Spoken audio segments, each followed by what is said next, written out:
Hola, soy el profesor Alan y estás en el taller del bebedor. Este es un espacio donde platicamos de diferentes temas relacionados con las bebidas alcohólicas.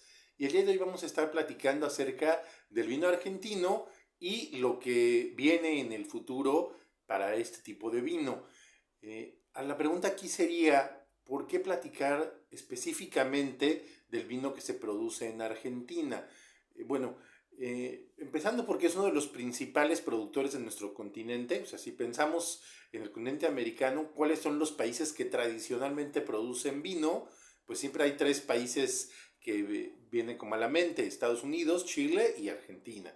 Entonces, desde ese punto de vista, ya desde ahí ya es importante. Pero además se encarga de producir el 3% de la uva a nivel mundial.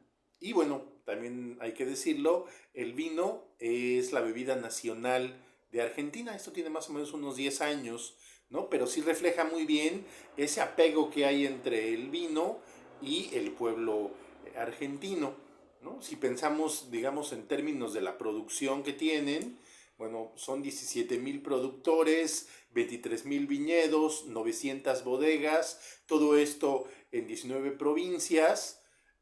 Genera más o menos al año unos 100,000 empleos directos, unos 300,000 empleos indirectos. Exportan a 127 países, que no es para nada algo menor. Y bueno, tiene una uva que es como su uva característica, que es la Malbec.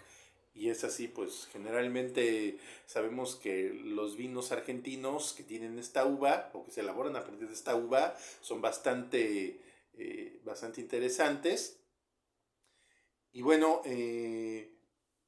con México pues, se relaciona de forma bastante directa, porque bueno, sabemos que México no produce todo el vino eh, que consume.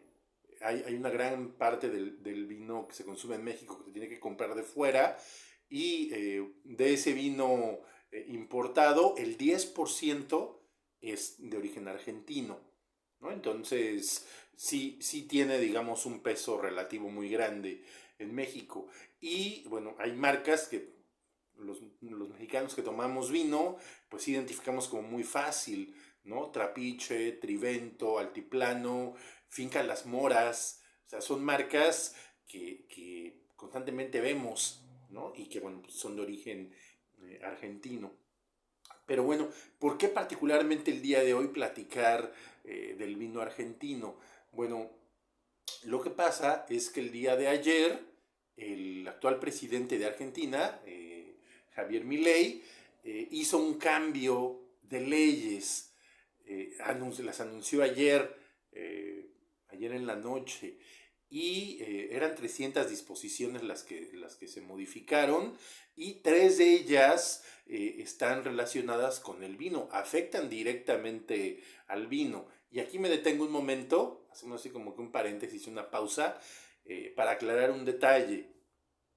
No vamos a opinar en el sentido de si estas medidas son correctas o incorrectas, si son buenas o si son malas.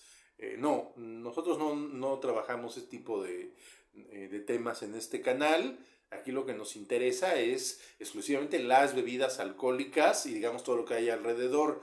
Ya si queremos un análisis geopolítico, lo que siempre recomendamos aquí en el canal es que pues vayan ahí a YouTube y busquen eh, a canales, por ejemplo, como el de tu profe DRI, del doctor Jesús López Almejo, que pues él sí es especialista en esos temas y él puede discutir con una mayor profundidad sobre la pertinencia o no de este tipo de medidas, ¿no? Pero bueno, aquí no platicamos de ese sentido, nada más tenemos que decir lo que sí hay, lo que está pasando, ¿no? Y obviamente, pues quizá platicar un poquito acerca de las posibles implicaciones que esto tenga para nosotros como consumidores del vino argentino, ¿no? Entonces, bueno, habiendo hecho esa aclaración, las disposiciones que se anunciaron ayer, lo que se le llamaba la liberación del régimen jurídico aplicable al sector vitivinícola. Básicamente, esta liberación del régimen jurídico a lo que se refiere es que a las tres leyes más importantes que regulaban el vino en Argentina fueron derogadas el día de ayer, ¿no? Anoche se derogaron estas tres leyes. ¿Cuáles son estas leyes? y lo comentaremos para ver cómo es que podría afectar al vino argentino. La primera es la ley de contratos de elaboración de vino. Esto básicamente era la ley que regulaba cómo era todo el proceso de maquila de vino. O sea, no hago yo mi propio vino, pero contrato a alguien para que haga mi vino. Bueno, había reglas como muy claras y bastante severas que había que seguir, ¿no? Entonces, si no mal recuerdo, cuando uno firmaba un contrato de este tipo, tenía que reportarlo, si no me recuerdo, en 5 días después de haberse firmado como máximo, ¿no? Entonces, sí era más o menos severa la ley en sentido, toda la parte de la elaboración por terceros, pero esto se derogó anoche.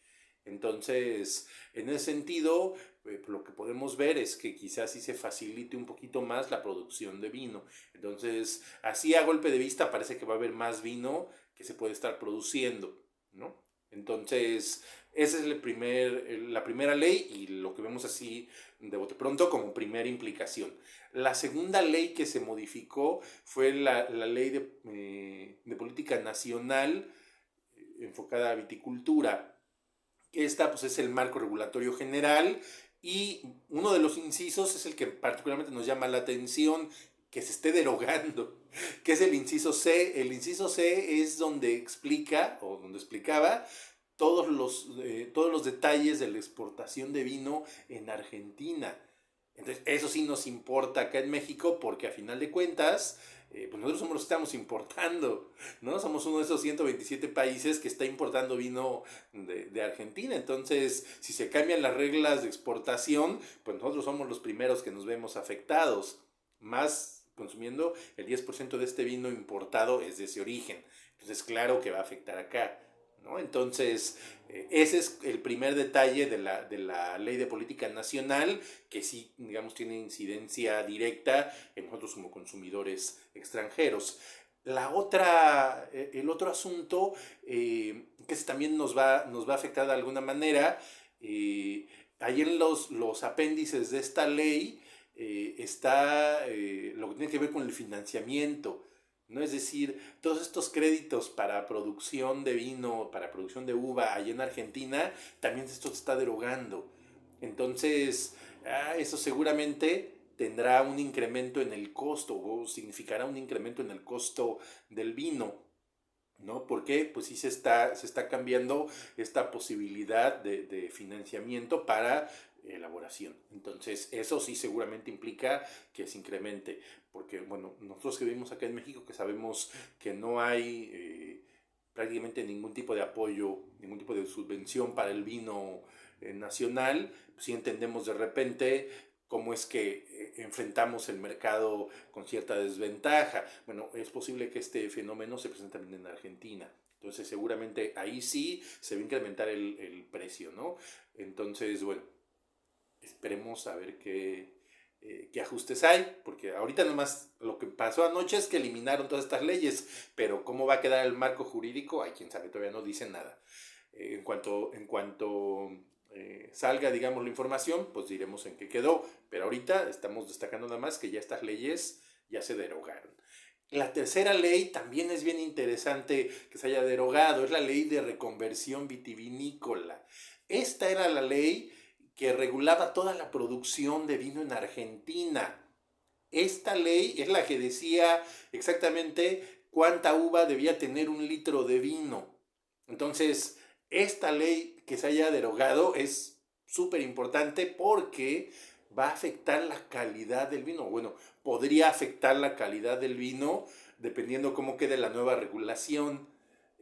Bueno, también de manera indirecta, esta ley de reconversión vitivinícola también estipulaba reglas para los destilados. Entonces, por supuesto, otra vez uno como consumidor, pues sí, podríamos notar el cambio después, ¿no? Quizá no necesariamente el año siguiente, pero sí con el pasar del tiempo. Entonces, bueno, esto es lo que hay, esto es lo que ocurrió ayer, se derogaron estas leyes.